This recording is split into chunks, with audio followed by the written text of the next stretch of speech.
Egypt stands tall among the ancient civilizations of the world. The pyramids of Giza, the majesty of the Sphinx, and the lasting mystery of their hieroglyphics and ancient religious practices are all testament to the powerful hold their culture still has on the world today. Yet, in between the grandeur, pomp and ceremony, there was a dark note of violence and cold calculation. Dark and secretive acts exist in the shadows of any great empire, but archaeologists and historians may have unearthed one of the most sinister, the case of a young king and the plot of a grand vizier to overthrow him and rob him of his inheritance. Our story begins in the heat of the Egyptian city of Amarna with the coronation of the 9-year-old pharaoh Tutankhamun, son of Akhenaten. That name may not sound familiar, as it was not the new pharaoh's only one.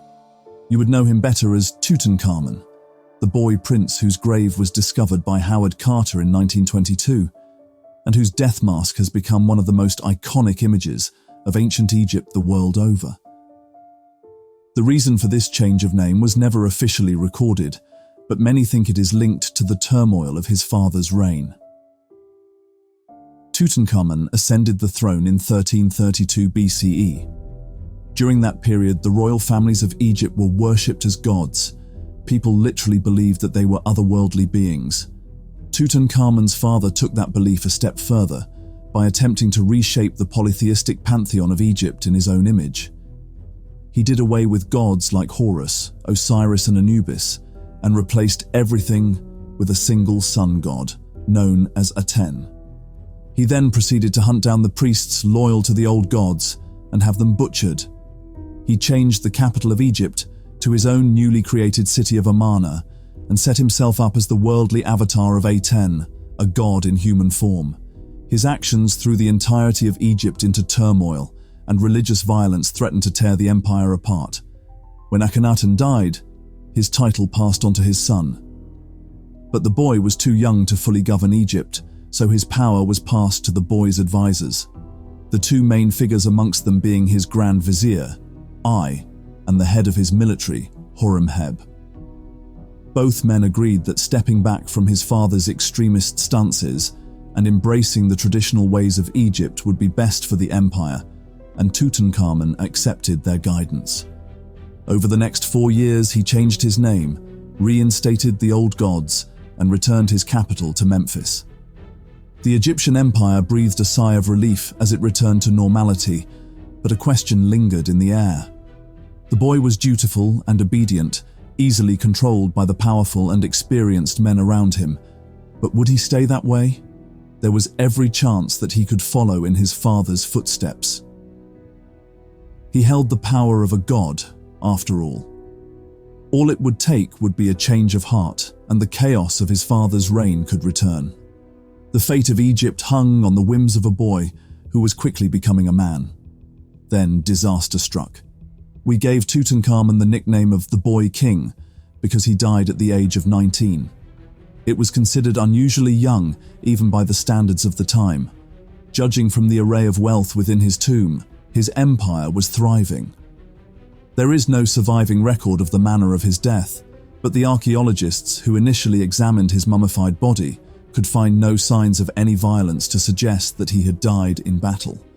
At first, it was assumed he had died of some form of illness, but with the advent of X-ray and CT scanning technology, a new way was found to examine his remains. The initial findings were shocking. The scans of Tutankhamun's mummy revealed 2 tiny pieces of bone from the upper part of the spinal column loose inside his skull. The only thing that could have dislodged these pieces would have been a sharp and lethal blow to the back of the head. Rumors began to circulate that one of the most famous pharaohs in the history of the world might have been the victim of a brutal murder plot. Scientists and historians descended on the corpse, scrutinizing every detail of it for the tiniest clue. Their task was almost impossible. They were trying to solve a murder committed more than 3 millennia ago.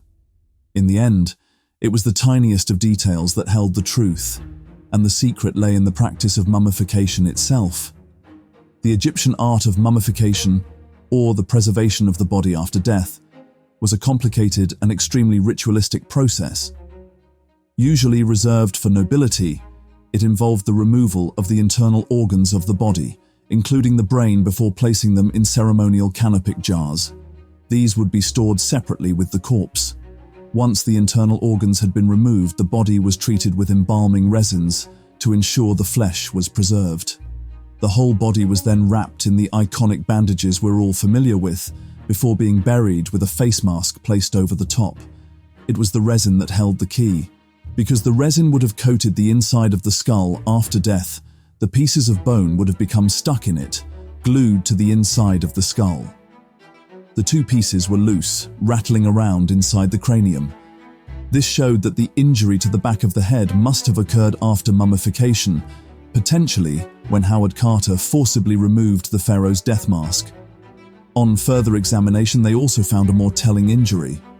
Tutankhamun had broken his leg before death. The break was a serious one along the femur and showed no sign of healing, implying that it had still been broken when he died.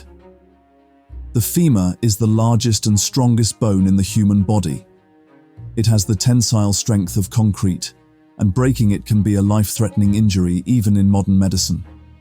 This, combined with the fact that testing revealed Tutankhamun was suffering from malaria, point to his death potentially arising from a tragic accident rather than murder. But then, he wasn't the king we mentioned at the beginning. The plot was against his successor, Horemheb. Whilst Tutankhamun was a boy, the next in line for his throne would have been another family member. Unfortunately, he seemed to have been lacking in those, as Horemheb is named several times as the hereditary prince in the monuments of the time.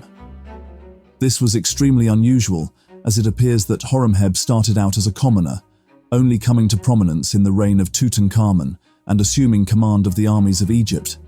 The belief that the royal family were deities would have made this difficult for many of the religious leaders and aristocrats of Egypt to swallow.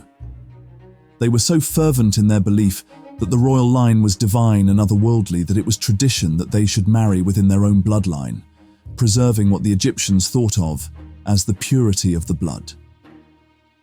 Tutankhamun's parents had been brother and sister, with devastating results for the young king's health. He had been born with serious health defects, potentially sickle cell anemia and bone necrosis. Whether or not these were hidden or simply accepted as part of his divinity is unclear. What is clear is that there were many who preferred keeping a commoner like Horemheb off the throne, one of them being Tutankhamun's other chief advisor, the Grand Vizier, I. The exact circumstances of Tutankhamun's death are unknown, but we do know that the timing was unfortunate for Horemheb. He had been charged with leading Egypt's armies in battle when the pharaoh passed, and I quickly assumed control. As a high priest himself, I had the experience and knowledge to conduct the burial of Tutankhamun, which gave him a legitimate claim to the throne. It's also possible that he took Tutankhamun's widow and sister for his own wife to further cement his claim. When Horemheb returned, it was to find I crowned as the pharaoh. The atmosphere in Egypt must have been balanced on a knife edge. I held all the ceremonial and religious power, but Horemheb held command over most of the army. It was the perfect recipe for a bloody civil war. All Horemheb had to do was give the command. Instead, he simply bent the knee and accepted I as his pharaoh. It was an unexpected move, but perhaps I thought Horemheb had given up on ruling ambitions, or maybe he had accepted his fate to remain a commoner. Whatever the old man thought, he could not have been more wrong. I continued in the office of pharaoh as he had started, beginning the business of state and continuing to rule much as he had from behind the throne during Tutankhamun's reign. Horemheb continued his service as the commander of the army, seemingly without incident. For the first couple of years, I watched his young rival with suspicion. He was an old man, experienced in the ways of politics and power. He knew this couldn't be it. There had to be some form of vengeance coming. Perhaps as a test, he started to remove the title of prince from Horemheb, gradually stripping away the honors of inheritance that the young man had gained under Tutankhamun. Horemheb didn't fight. He just went on quietly doing his job. I pushed further by naming another man, Nachtmin, as his political successor. Still, Horemheb did nothing. It seemed as though he had given up on ever attaining the title of pharaoh. It was 4 years into I's reign that he became sick. He was an old man when he took the throne, and time was beginning to catch up to him.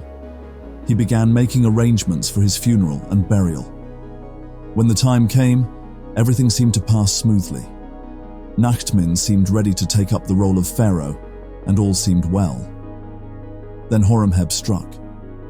He hadn't been idle during I's reign, he'd been preparing. He'd strengthened his position within the military and gained total control over the soldiers of Egypt. Now that I was out of the way, Horemheb emerged to reclaim the throne that had been stolen from him. The inexperienced Nachtmin was no match for him, and he ascended to power before taking revenge on I. Horemheb destroyed I's tomb, dismembering his mummy and chiseling any mention of his name from the walls. In the ancient Egyptian religion, doing this denied I access to the afterlife and doomed him to wander as a cursed shade for all eternity. I would never know peace, and Horemheb would live forever as a god. His victory was total, brutal, and completely without mercy. Little mention is made of it by the chroniclers of the time. The story survives in whispers, another dark secret of ancient Egypt.